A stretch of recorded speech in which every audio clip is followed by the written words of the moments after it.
اللہ والوں کی مجلس، اولیاء کی مجلس، بزرگان دین کی مجلس اور بزرگان دین کے ساتھ بیٹھنا اٹھنا یہ رائے گاہ نہیں جاتا۔ نبی اکرم صلی اللہ علیہ وسلم نے اچھی اور بری مجلس کو ایک مثال کے ساتھ ہمیں سمجھایا ہے۔ نبی اکرم صلی اللہ علیہ وسلم نے ارشاد فرمایا کہ نیک لوگوں کی مجلس ایسی ہے جیسے کوئی عطار یا خوشبو بیچنے والے کی دکان ہو، آپ اس کے ساتھ بیٹھیں گے، اس کے پاس جائیں گے تو آپ کو وہ خوشبو یا تو دے دے گا یا آپ اس سے خرید لیں گے، نہیں بھی خریدیں گے، جتنی دیر آپ اس کے پاس بیٹھے رہیں گے آپ کو خوشبو آتی رہے گی اور آپ کا دل مہکتا رہے گا۔ اور بری مجلس کی مثال اللہ کے پیغمبر علیہ الصلوۃ والسلام نے یہ دی ہے کہ جیسے فرمایا لوہار کی دکان ہو، اب لوہار کی دکان پر آپ چلے جائیں، اس نے بھٹی گرم کی ہوئی ہوگی،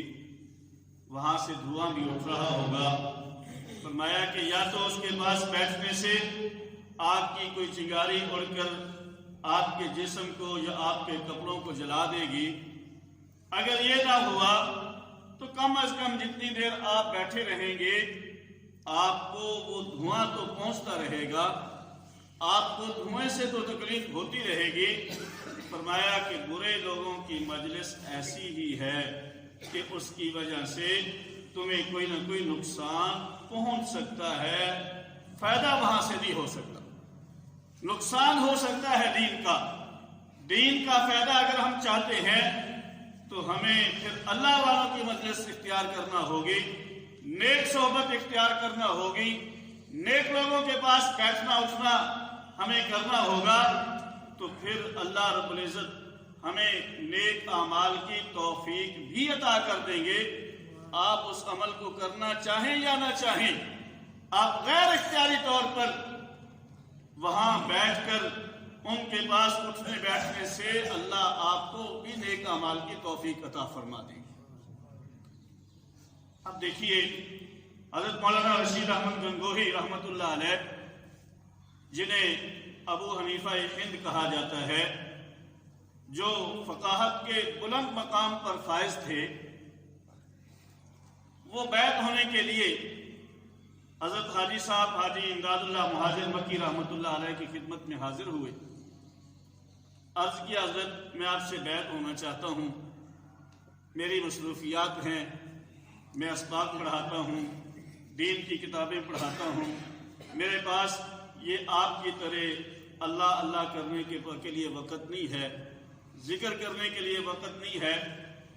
بس میں آپ کی خدمت میں حاضر ہوں، آپ مجھے بیعت کر لیں اور جو ہے کوئی اسباق وغیرہ میرے ذمہ نہ لگے۔ جب اللہ والوں کے پاس جائیں بیعت کریں تو وہ کوئی نہ کوئی وظیفہ بتائیں گے، کوئی نہ کوئی عمل بتائیں گے، تو آپ کو جب وہ عمل کریں گے اللہ کا قرب نصیب ہوتا چلا جائے گا۔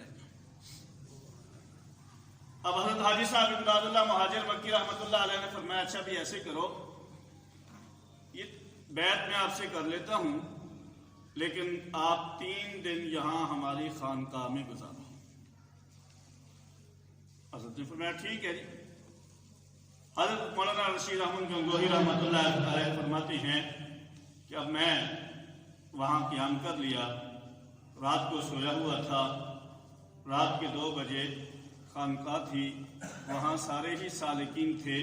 وہاں سارے ہی اللہ کی محبت کو تلاش کرنے والے تھے، سارے ہی اللہ کے احکامات پر عمل کرنے کے لیے اپنے اندر ایک جذبہ پیدا کرنے کے لیے حضرت حاجی صاحب کی خدمت میں حاضر ہوئے تھے۔ تو کہتے ہیں جب میری آنکھ کھلی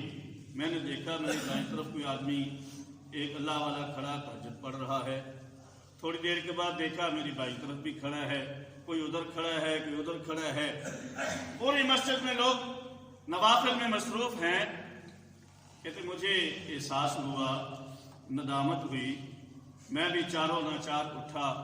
نہ چاہتے ہوئے بھی اٹھا اٹھ کر میں نے بھی وضو کیا اور نوافل میں مصروف ہو گیا۔ اب کہتے ہیں تیسرے دن تک حضرت نے فرمایا ٹھیک ہے جی اب 3 دن ہو گئے ہیں، آپ جا سکتے ہیں۔ حضرت مولانا رشید احمد گنگوہی رحمۃ اللہ علیہ فرماتے ہیں کہ تیسرے دن میں نے کہا نہیں حضرت اب تو مجھے کچھ دن اور آپ کے پاس ٹھہرنا ہے۔